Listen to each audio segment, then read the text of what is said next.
body of a hit-and-run victim arrives at the morgue. Some broken ribs, facial fractures. Police are looking for answers, but photos from the crime scene aren't adding up. Somebody drew a circle around the body. Will a surprise medical finding challenge the police's theory?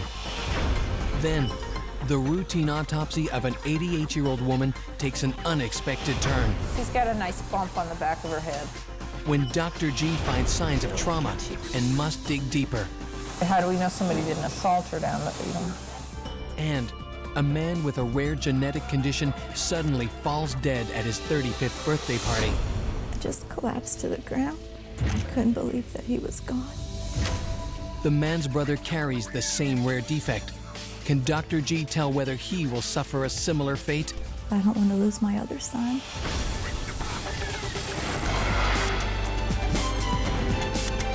Altered lives, baffling medical mysteries, shocking revelations.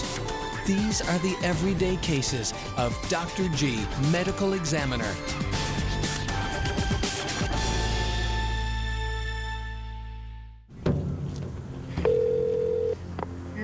What's your emergency? Yes, I'm calling from the Hawthorne Street Hotel, and I believe someone just got ran over. Late one February night, Daniel Barrow is found lying face down in the parking lot of an Orlando hotel. He is unconscious and covered in bruises. Did anyone see the vehicle, sir? No, no one saw a vehicle. Can I let you go if I can go for a second? No, actually, a deputy is on the way, okay?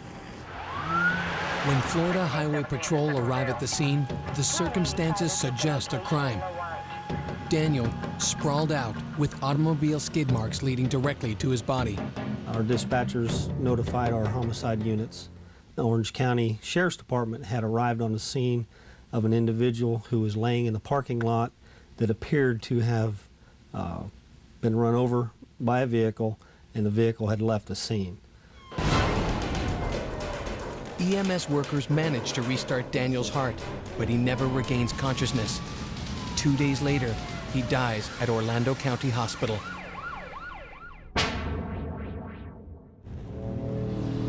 Like a thief in the night, hit-and-run incidents take the lives of 20 people each day in the United States. Designated as homicides, they fall under the jurisdiction of the medical examiner. In Orange County, Florida, that person is Dr. Jan Garavaglia, better known as Dr. G. Is there nothing going on today? What's after school? Just Spanish, right? Tuesday. All right, so who's picking you up today? Me. Okay. When death strikes without explanation, she is the one who must unlock the secrets and answer the questions. When Dr. G gets to the morgue at 7:30 a.m., the bruised and lifeless body of Daniel Barrow has just arrived from the hospital. It's found basically in the parking lot, I believe, on the 19th, and I believe he dies 2.5 days later. Pretty much was dead when he got there. I mean, they were just keeping him alive, trying to get his heart to come back. We're gonna have to do some research. We're gonna have to get some info on his, what he's been up to. Who saw him last? All we're getting is what the EMS told the hospital. So we need to see if the police have a written report on it. Police arrive at the morgue, hoping for findings that could help them in their hunt for the driver of the car. He's got some dirt over here. It doesn't look like tire, but it's got dirt over here. We brought the evidence that we had, the clothing, all our field sketch, our notes. This is where the body was here. Police informed Dr. G that Daniel Barrow had been living alone for several months in an efficiency apartment at the Hawthorne Street Hotel. Neighbors hardly knew him, and officers are alarmed by the condition of Daniel's home, which is littered with empty bottles of vodka. The apartment was very disheveled. It was a mess. And they were kind of concerned as to whether or not this man might have been, someone robbed him or something like that. As questions multiply, detectives managed to track down Linda, a friend and former co-worker of Daniel's. He was all heart. He was phenomenal. He could talk just about anything. His lifestyle, very simply, he worked hard and he played hard. According to Linda, Daniel had started a new life in Florida after a painful divorce 10 years earlier. He soon landed a job as a sales consultant and trained to run a marathon in his spare time. But it was no secret that the divorce was hard on Daniel and that he too often drank his pain away. I would think that it started off gradually. Oh, you know, we all drink once in a while. Oh, but then it just got out of hand. On first glance, Daniel's history of alcohol abuse may suggest that drinking somehow played a role in his death. Yet hospital tests revealed that he had no alcohol in his blood the night he died. This new evidence, however, does little to help Dr. G get to the bottom of the hit-and-run homicide. Her first task is to examine and evaluate Daniel's bruises, over 20 of them. He's got some bruises around the knees, pre-tibial region, and bruises on on both hip regions. This one's a little more lateral. It's got some abrasion with it. You can see that, some linear abrasion. That would not be inconsistent with fall either. Daniel even has injuries on his mouth. He's got some bruising on the lips too. 2 little bites to the lip with some bleeding around it. But he also bit his lip he bit his tongue pretty bad. Dr. G documents all of Daniel's bruises, but her eyes are peeled for a pattern of injuries that can tell her where the car struck his body. Typically what happens is they get the lower bumper fractures on the legs, depending on how high the car is, how fast the car is going. The force of the impact then throws the body upward. They'll get the bumper fracture on the legs, it'll toss him up, and he'll get the hip impaling on the hood somehow. Hitting the windshield is often the fatal blow. A lot of times they'll hit the windshield with their head. It depends on the speed. But Dr. G's findings aren't adding up. For all the bruises on Daniel's body, he bears none of the telltale hit-and-run signs. No fractures on his skull, hips, or legs. There's no way a car hit him and caused him to go down. He's just got nothing here that's consistent with that. But this conclusion raises another important question. Could Daniel have collapsed to the ground and then have been run over? The only thing I was worried about is, hey, you know, he could be down and a car go over him. And that's still a possibility. Is that just blood? To find the answer, Dr. G turns to police photos from the scene. Hopefully, another look at them will offer a clue to understanding Daniel's injuries. This photo shows the tire mark and the outline where Daniel's body was found. Immediately, Dr. G spots something amiss. Somebody drew a circle around the body. How's the tread going over him if it goes right through the outline? And there's nothing forensically that suggests it. If Daniel had been run over by a car, the tread mark would not travel through the outline of his body. The tire marks at the scene had been burned into the pavement before Daniel fell. So I don't see how the car had much to do with the whole thing. I mean, I don't have any evidence of it. We don't either. Suddenly, this open and shut case of hit and run has become anything but shut. If an automobile did not cause Daniel's bruises, what or who did? Could he have been the victim of an assault? We're gonna look, see if there's any signs of a struggle. See if any signs that he's fighting anybody off, basically. Your hands tell a lot. So we're gonna really look for bruises on his hand. Bruises that indicate he may have been in a fight. He definitely has abrasions over the proximal interphalangeal joint. It's not just the number of contusions, but their color, which start to give Dr. G more of the story. 2 little purple contusions, a little green contusion. I'm trying to determine if they're all different ages, if they're all about the same time. Different ages indicate that he's constantly falling, kind of thing. As a bruise ages, the color changes from red and purple all the way to yellow, green, and brown. Daniel's bruises run the full spectrum. The range of colors lead Dr. G to believe that Daniel's contusions could not possibly be the result of a single incident on the night of his death. From the outside, it doesn't seem that he was in a fight at all. But, you know, we've got multiple bruises of various ages on his, you know, some on his buttocks. That's a little odd, you know, for a beating. They're not like kicks or anything, just little small bruises. So 2 green, 2 blue. You know, we've got bruises around the knees, abrasions around the knees. You know, of course, he could have fallen and somebody still beating him. I don't know. The only thing. But as always, the internal autopsy should provide a clearer picture. It's time to open Daniel's chest. After a Y incision is made, pruning shears are used to gain the leverage needed to cut through the tough bones of Daniel's sternum. Once inside, Dr. G finds that Daniel has 2 broken ribs. Could this be evidence of an assault? You see any hemorrhage? That's where the rib fracture is. You see any hemorrhage there? I don't either. Look at this one. Little bit of hemorrhage here. You see any hemorrhage on the outside? Me neither. If Daniel's ribs had been broken during a fight, the injuries would most likely be asymmetrical and show hemorrhaging, internal bleeding. Dr. G's experience tells her that Daniel's ribs were probably broken by the EMS technicians. The rib fractures are nothing. He's got like 1, 2 rib fractures, minimal bleeding. This guy's probably got them from CPR. I mean, they're very minimal, and they're bilateral. I think they're from CPR. With no internal injuries, Dr. G is now certain that Daniel was not attacked on the night he died. No hit and run, no assault, no crime. But she's still perplexed by the battered condition of his body. It's beginning to appear as if his injuries may have been sustained from multiple unrelated accidents, falling down, or bumping into things. Dr. G finds her next clue in Daniel's medical records. It turns out that Daniel had been hospitalized just 4 months earlier after a strangely similar incident to the one that killed him in the parking lot. And it looks like this admission. He's walking along the parking lot and he just mysteriously falls, trips, he says, falls down, hits his face, and becomes acutely confused. Goes to the hospital, they work him up. He couldn't really figure out why. I guess the confusion passed. I guess they just contributed to concussion, I'm not sure. Falling down, disorientation, confusion. What could cause this strange mix of symptoms? Coming up next, Dr. G finds the clue that could finally make sense out of Daniel Barrow's death.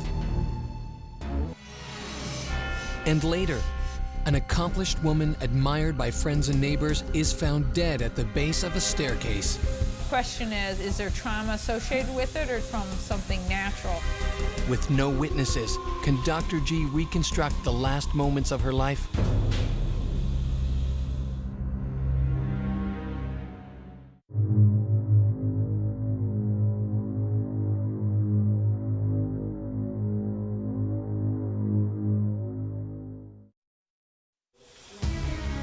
At first, 41-year-old Daniel Barrow, a man found badly bruised and near death in a hotel parking lot, appeared to be a clear-cut case of hit and run, until he was examined by medical examiner Dr. G. After proving that his injuries were not caused by an automobile or physical assault, Dr. G has determined that Daniel was not killed as a result of a crime. But she has discovered that the victim had an inexplicable propensity for falling down. Could that have something to do with his death?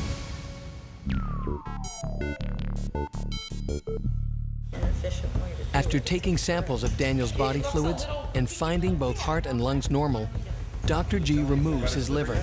Yeah, his liver looks alcoholic. Looking at it, she can tell that Daniel's drinking was more out of control than even his friends suspected. Oh, this is one big liver. Liver looks bad. This is the stage before the cirrhosis. This is when your liver gets big and swollen and it's full of fat. It has to do with the toxic effects of the alcohol. Daniel's liver is in a state of fatty metamorphosis. The damaged liver cannot process fatty substances, which then accumulate in the cells, causing his liver to balloon to twice its normal size. This finding explains Daniel's extensive bruising. A diseased liver is less able to produce the factors needed for blood clotting. As a consequence, bruising occurs more frequently. He had very bad liver disease and he would bruise very easily. The liver is proof positive of Daniel's severe alcoholism. For Dr. G, it's also a crucial clue that breaks the case wide open. With blood alcohol tests showing an alcohol level of 0 on the night of his death, the discovery that alcohol damaged his liver now enables Dr. G to piece together the cause of death. The final cause of death was complications of chronic ethanol abuse. Most likely the mechanism is that alcohol withdrawal seizure Daniel was an alcoholic who died because he had no alcohol in his system. Alcohol withdrawal seizure is a seizure due to the fact that your brain is not exposed to alcohol anymore, believe it or not. These people are so dependent on the alcohol. The seizure not only affects motor coordination, but in severe cases, muscles that control vital functions. This renders the victim unable to breathe or pump blood.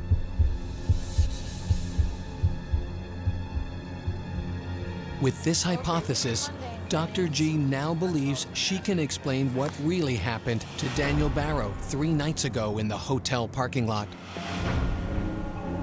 Daniel Barrow is drying out. He has no more alcohol left to drink. Time passes. Initial symptoms of withdrawal force him out of the building in search of a drink. As he walks across the parking lot, the seizures begin. Nerve cells in Daniel's brain fire abnormally. He is unable to control his movements. He falls to the ground, causing more bruising to his already battered body. His muscles turn rigid and contract violently. 2 of his injuries are consistent with this. He did have a bite mark on his tongue and a bite mark on his lip. The convulsions last anywhere from 30 seconds to 5 minutes, during which time his vital functions are failing. As Daniel lies dying on the pavement, an eyewitness calls 911. 911, what's your emergency? Yes, I'm calling from the Hawthorne Street Hotel, and I believe someone just got ran over. When police arrive on the scene, the tire tracks adjacent to Daniel's body and his severe bruising lead them to conclude that he was struck by a car. While EMS workers frantically treat him for injuries they believe are caused by a hit-and-run driver, Daniel's organs are failing and his brain is no longer functioning normally. He will never regain consciousness. Daniel's case is not uncommon. Every year, over 10,000 alcoholics die from complications of long-term alcohol abuse. In many instances, those who suffer from alcoholism never reach out for help, leaving behind friends and family who are confused and saddened by senseless loss. I couldn't help him, and because he didn't want help. He wouldn't share himself. He wouldn't reach out and say, you know, this is what's going on with me. If there is a moral to this story, if there's anything wrong with you, even if there's not anything wrong with you, you can't do this life all by yourself. Oh, it's terribly tragic. He was just one of the most delightful individuals I ever met.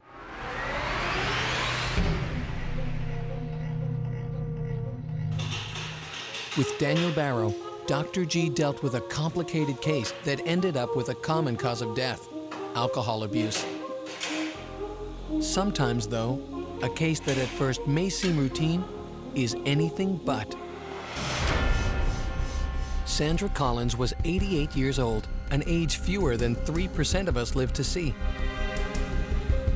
Early on the morning of March 9th, her body is discovered outside of her Orlando area apartment, close to the base of an exterior staircase.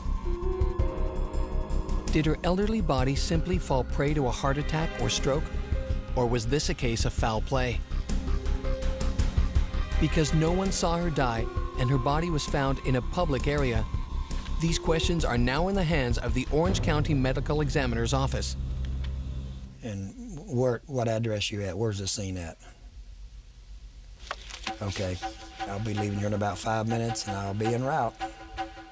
Dr. G's field investigator, Dean Boyd Smith, is sent to retrieve the woman's body and any information about her death.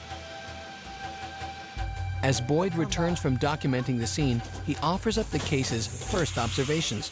Another resident at the apartment complex found her. It's kind of a retirement. A lot of older people live there. Her body conditions would indicate she's been there probably all night. There is no external trauma to the body that I can find. Photography was done at the scene. The steps were looked at very closely. There's no evidence of hair or blood on the steps anywhere. Dr. G reviews the case. At first glance, the circumstances and the woman's age both point towards a natural death, a sudden heart attack, or perhaps a stroke. Now, the next one is an unfortunate woman. She's 88. You always hate to autopsy people who are 88, but trauma can happen to people 88 too. But then Sandra's not a typical retiree. To Dr. G, her body seems more suited to climbing stairs than lying lifeless at the bottom of them. Her hair is very long hair. Beautiful hair, actually. About 22 inches in length. Beautiful nails, beautiful hair, nice teeth. She does seem in very good shape for somebody 88. I'm sure she took very good care of herself. Friends and family agree. They know how full of life Sandra was for her age. To think that she died of natural causes just doesn't sit right. She promised, actually, that she was going to live until she was 104. And if you knew her, everyone believed it. It was so shocking because she was a woman who was so determined, always did what she said she was going to do. Big old bruise back there. In the morgue, Dr. G's external exam quickly uncovers something. Now, she too questions whether Sandra died a natural death. We've got it here. She's got a nice bump on the back of her head. Oh yeah, she's got a bruise on the back. Dr. G doesn't yet know the severity or nature of Sandra's head injury, but its presence opens up a host of new possibilities. I do feel a bruise back there. Question is there trauma associated with it, or did she fall from something natural and then hit her head? So we have to sort that out. It was unwitnessed. Heck, I mean, how do we know somebody didn't assault her down the, the whole thing's unwitnessed. She's just found outside at the bottom of the steps. Can Dr. G tell what tragic event took the life of elderly Sandra Collins? Was she beaten? Did she fall? Only the autopsy will tell. We don't know until we open her. And later, to understand the strange and sudden death of a man living in a group home, Dr. G calls for a second opinion. Do you think doctors know everything all the time? We are constantly learning. That's the beauty of medicine. You never can learn it all.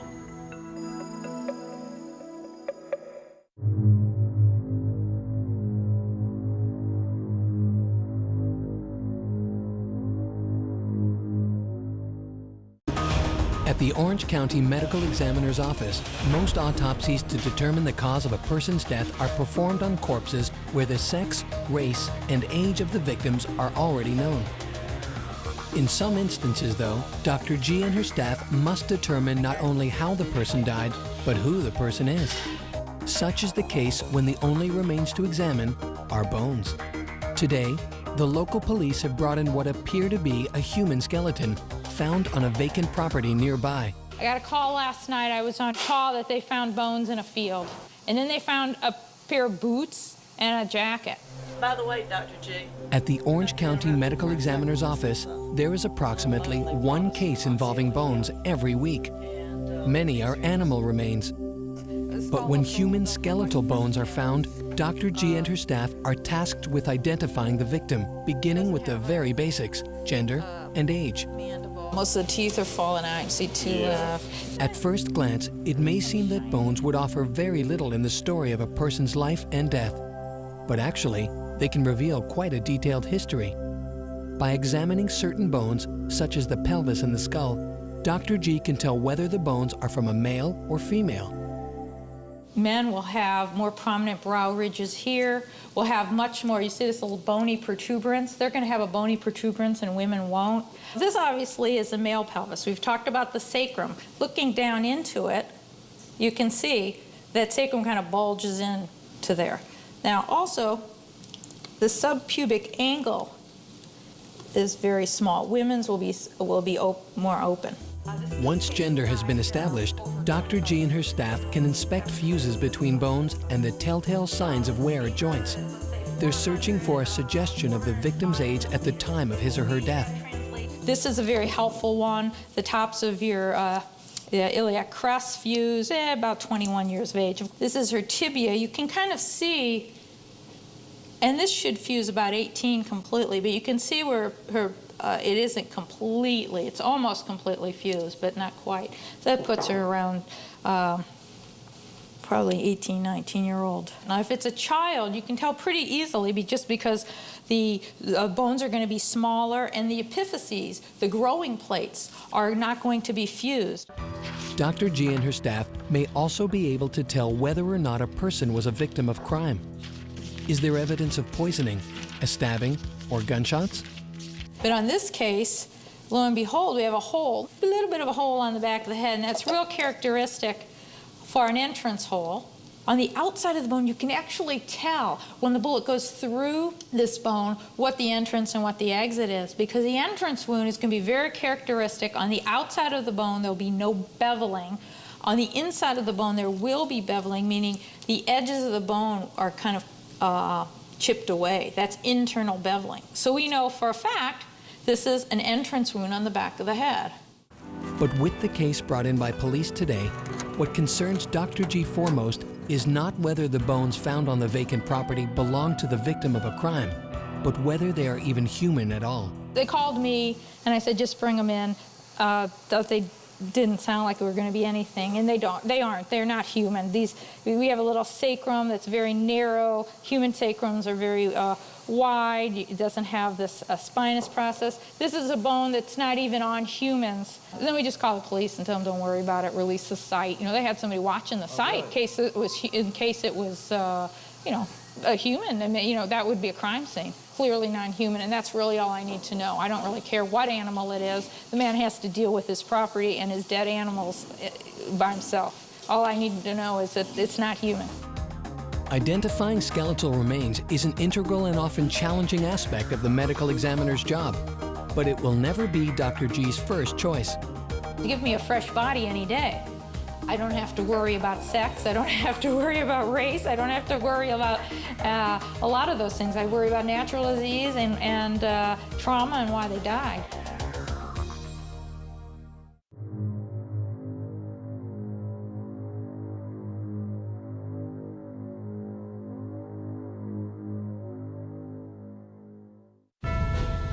Inside the morgue lies the body of 88-year-old Sandra Collins. At her age, the likelihood that she died from natural causes might normally rule out an autopsy. But Dr. G suspects a hidden factor may be behind the death of this active retiree, who was found dead at the bottom of a staircase. We've got it here. To start with, there is a good-sized bump on the back of her head. Trauma can happen to people 88 too. Makes me want to think, though, my mom lives alone, and I didn't call her last night, so I better call her tonight. The hit on the head Sandra suffered leaves Dr. G with two questions. Did the injury kill her? Yeah. And if so, how did it happen? Right. Dr. G believes the answer lies beneath Sandra's scalp and skull, so that's where she begins her internal autopsy. Her assistant removes the upper portion of the skull, exposing the woman's brain. She's got blood. You can see all the blood that was on top of her brain. She's definitely got a subdural hematoma. A subdural hematoma occurs when a damaged vessel leaks blood between the surface of the brain and its outermost membrane, the dura. Dr. G also sees Sandra's skull is fractured and her brain is badly swollen. In severe cases like Sandra's, the subdural hematoma and the brain swelling constrict the brain, cutting off vital functions. Dr. G now knows one thing for certain. This woman did not die of a heart attack or a stroke. Sandra's head injury was lethal. She died from the craniocerebral injuries, the skull fracture causing the contusions to the brain with the subdural hematoma. So that was definitely trauma to the head that she died from. But what caused the blow? She's got some compression. Did she simply fall down the steps? Or was she the possible victim of an assault? As Dr. G examines Sandra's brain more closely, the injury itself gives her the answer. She's got one bruise to the back of her head, right around the hat rim area on the right posterior aspect. So we know that's the impact site. No other bruise is present. But yet, underneath that bruise, we don't see a whole lot of trauma. Inside Sandra's skull, directly under the fracture site on the head's right side, Dr. G sees only a small bruise on the brain. But the subdural hematoma and the fatal contusion is opposite on the front left side of Sandra's brain. So the exact opposite would be the front part of the brain on the left side. And on there, she had very extensive bruising. The bruising on the side opposite to where her head was impacted is known as a contre-coup injury. It forms when the brain is slapped hard against the far side of the skull, opposite from where an impact occurred. So the contre-coup contusion is opposite. That's what contre means, opposite, supposedly in French, to the trauma. This type of injury tells Dr. G that Sandra's head was moving quickly when it came to a sudden, violent stop. In other words, Sandra died because her head smacked against something, not because something smacked against it. A blow to the skull would have produced a much different injury pattern. So everything is consistent with a fall. Dr. G can now clearly state the cause of death. Sandra fell down a flight of steps and suffered a fatal head injury. But Dr. G doesn't consider the case closed. There is still a fundamental question left unanswered. Why did Sandra Collins fall? She isn't in the perfect house. She could have just fallen, hit her head, and tripped. You just don't know. Dr. G reaches out to Sandra's friends and loved ones. Hi, this is Dr. Garavai at the medical examiner's office in Orlando. She tells them what she knows about how Sandra died and probes for clues. I automatically expected that the medical examiner I was going to talk to was going to be a man. I don't know why. So I got on the phone with this woman who was extremely friendly and warm. At the beginning, they thought it was probably a natural disease, that maybe she'd had a heart attack and just kind of collapsed down the stairs. I was really shocked when the medical examiner told me that her death had occurred as a result of the trauma. And then something happened that was funny. She said, I know that you are the one that is supposed to ask questions to me, but I have to ask you, I have a feeling about this woman. I don't know what it was, but I was taken by the fact that I know I would have liked her when she was alive. I was so excited to share with the doctor the things that I knew and loved about her. As Marilyn shares what she knows about her old friend, she reveals a surprising detail about Sandra's last days. For Dr. G, it is the missing link. Now, we didn't get this in her medical records, but from what her friend said, she'd had some type of a laser procedure that didn't go well. According to her friends, Sandra recently had unsuccessful laser eye surgery, leaving her nearly blind. It was a bit of a revelation, though, when they told me that she had gone blind. Now Dr. G can see the full picture of Sandra Collins' death. The night she dies, Sandra leaves her second-floor apartment.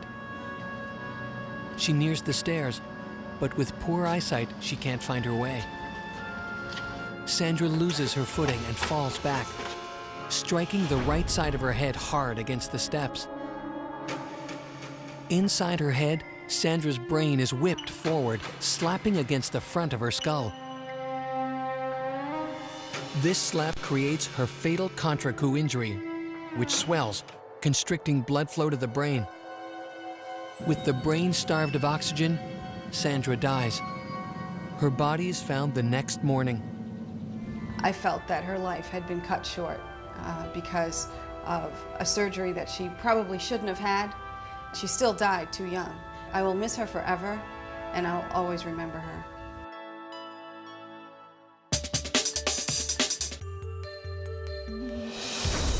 Coming up, a man dies suddenly at his 35th birthday party. He's actually very happy yesterday. It was his birthday. He was smiling, and then he just collapses. What could have caused such a strange and abrupt death? And why does Dr. G not want to perform an autopsy?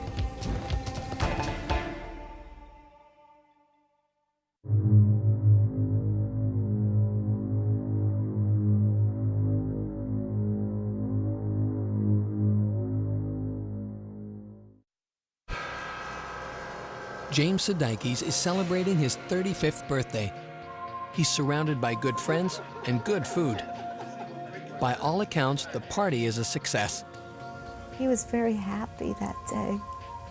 They never seen him so mild, so calm, so kind. James lives in a group home for the mentally handicapped. He suffers from Lawrence-Moon-Bedell syndrome, a rare genetic disorder that caused his brain to function at the level of a 9-year-old. He also has a long, strange history of violent outbursts. Moments after the birthday cake arrives, excitement turns to horror and confusion. James, trembling, leaps up from the table, charges at a nurse and grabs hold of her shirt. He just stretched out his arms, grabbed onto her blouse, and held on for dear life, and just looked at her and couldn't speak. James releases his grip and collapses to the ground. He is never revived.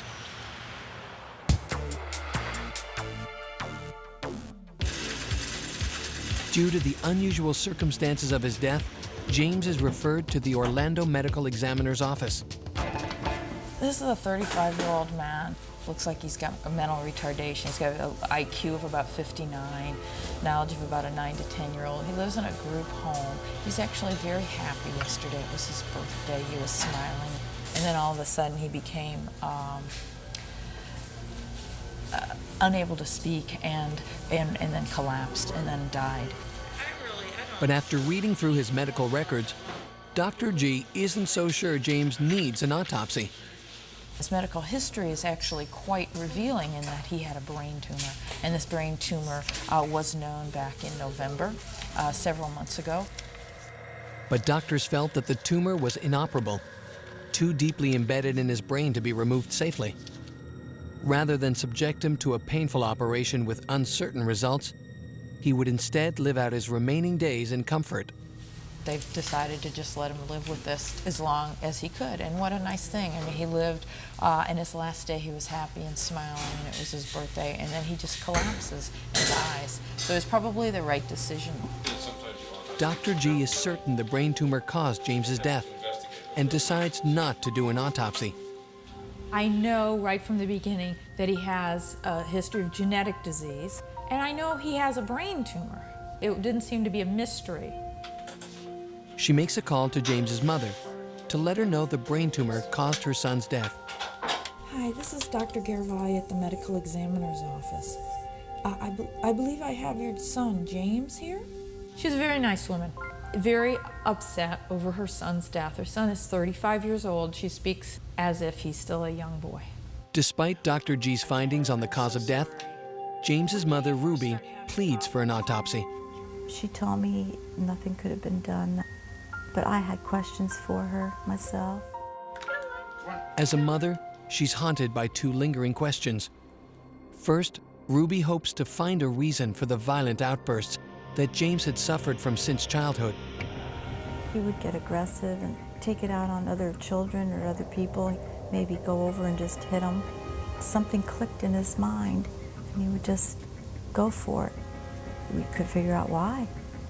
Since 50% of people diagnosed with brain tumors exhibit mental changes, it's possible that James's tumor could have played a hand in his strange behavior. Ruby wants to know, could James's tumor have been there since childhood?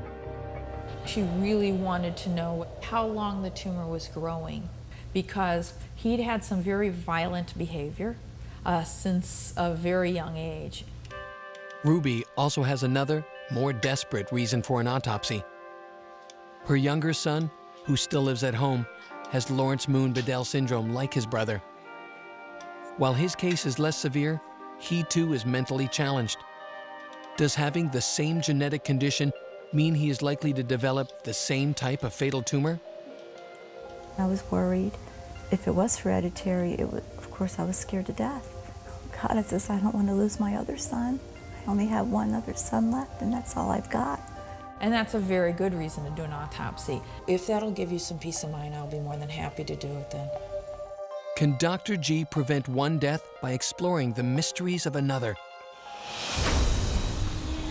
She feels that Ruby's questions are reason enough to go above and beyond the call of duty and perform the autopsy even though she knows the cause of death.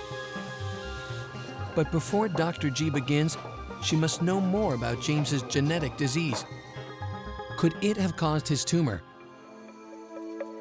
I just wanted to know a little bit of background. I don't have any books on congenital abnormalities in my office, but I had my husband.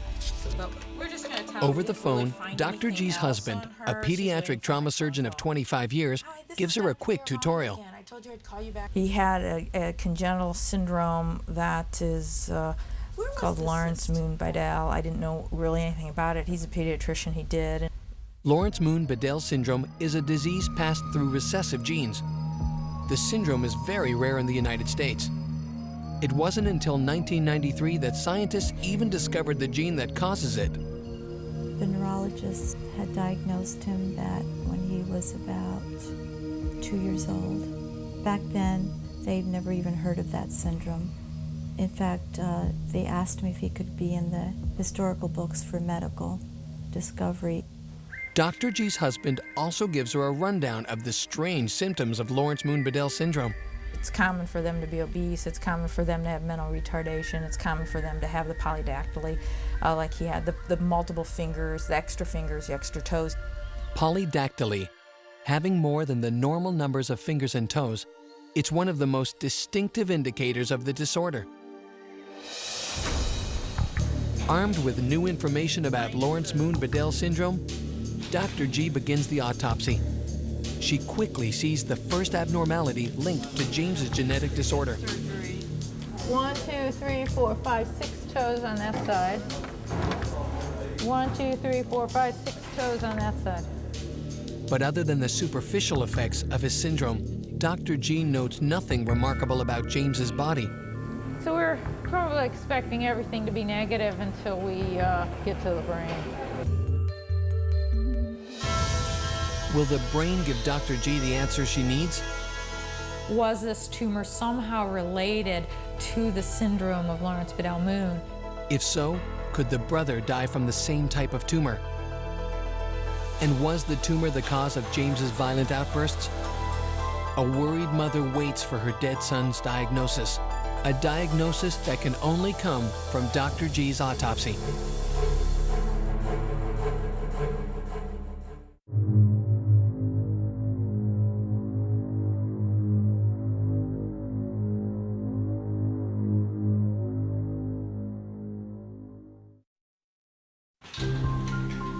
Dr. G is about to open the head of James Sudeikis, a man with a rare genetic condition who died suddenly at his own birthday party.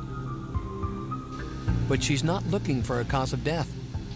He was almost certainly killed by an inoperable brain tumor, diagnosed months earlier.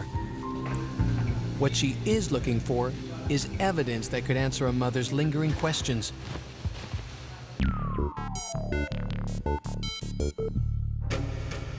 Could his fatal brain tumor have been growing long enough to help explain a lifelong history of violent outbursts? And could the tumor be linked to his genetic condition, Lawrence-Moon-Bedell syndrome, a condition that his younger brother also has? My other son has some medical problems too, and I was so worried that if he would have this kind of tumor also, I was scared to death. This one's fresh, right, yes. Jane? Thanks. Do you want me to cut this? Yeah, go ahead, cut it. Gene's gonna go ahead and open his head up. I don't know what kind of tumor it is. Maybe it's even bled into the brain. I don't know, I have to see it. Once the brain is exposed, Dr. G spots the tumor immediately. It is huge, and we're not even seeing a lot of it. A lot of it's gone into the base of the skull. The tumor is enormous, about the size of a baseball. And just as his doctors predicted, it would have been impossible to remove without killing James. So we've got it at least 5.3 centimeters by 3.5. All of this is tumor. You can see it's caused a compression here. That's usually not like that. Tumor is just pressing on the brain. When she sees the massive growth, Dr. G has no doubt that it caused James's death. And she now knows how it killed him. Growing for some time, the tumor eventually began to press into the centers of the brain that regulate the body's heart and respiratory systems. At the time of his party, pressure was so great that his vital functions failed. His brain was effectively cut off from his body and could no longer tell his heart to pump. He died as if someone had thrown a switch. But now the real challenge begins. Answering questions about the tumor itself. Did it affect James's behavior? Was it caused by his genetic syndrome? And will his brother develop the same tumor? I'm just definitely going to have to bring in an expert on this. The tumor will have to be dissected and analyzed by a neuropathologist, a specialist in the field of forensic brain pathology. I thought I'd get the neuropathologist, because you know what? If it's my son, that's what I want too. The brain is placed in a fixative, and a section of the tumor is kept for examination. That examination will be performed by Dr. Gary Pearl, the ME office's neuropathologist. We took a piece of the tumor and made microscopic slides from it. And if you take a look at some of his tumor cells, you can see that they are massive compared to what a normal cell would be, and very abnormal in shape. From these findings, Dr. Pearl feels he can positively identify the type of tumor in James's brain. This is what's called a chondrosarcoma, a malignant tumor derived from cartilage, and this is growing out of the base of his skull. Though the tumor grew into James's brain, Dr. Pearl discovers that it isn't a brain tumor at all. Surprisingly, it's a tumor derived from mutated cartilage cells, not nerve cells.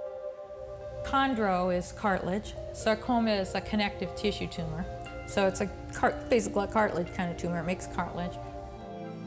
Dr. Pearl's examination brings one more discovery: the tumor's growth rate. If you look at them, there's a low grade, intermediate, and high grade, which tells you more or less how fast they grow, how aggressive they are. This is a chondrosarcoma of intermediate grade. From this, Dr. Pearl concludes that the tumor has only been growing for a few years, not nearly long enough to have caused James's violent behavior, which started when he was a child. Did the tumor cause that behavior? No, we can say that for sure. Dr. G can finally start to give James's mother conclusive answers about her son's life. She believes 2 to 3 years maybe it was there, and then it just grew very rapidly. Nothing could have been done though. While Ruby may never know exactly what contributed to James's violent behavior, she can at least rule out the condition that ultimately killed him. This leaves just one final question to answer. Is the chondrosarcoma associated with Lawrence-Moon-Bedell syndrome? So we looked in the literature, both Dr. Pearl and I looked in separate searches, and we couldn't find anything relating the two. So it's just one of those freaky things. James's tumor was not connected to his syndrome. It was simply a very rare bone tumor that grew into his brain. That James suffered from both these extremely rare conditions is, in the end, only an incredible coincidence. Keep in mind, this isn't a typical tumor in the brain. These are usually on bones. And without a genetic link, Dr. G can now ease the fear of James's mother, Ruby. The chances of her younger son getting the same kind of tumor are extremely remote. When she found out what kind of tumor it was, she ruled it out that it was hereditary. It was very rare. It was nothing to worry about, you know, with his brother. I was glad to hear that. A mother is given hope, and a human connection is made. Dr. G considers the day a success, but tomorrow is guaranteed to present its own set of new challenges. Do you think doctors know everything all the time? We are constantly learning, even the good doctors and the great doctors. They still have to look things up. You don't know everything. So you learn. That's the beauty of medicine. You never can learn it all.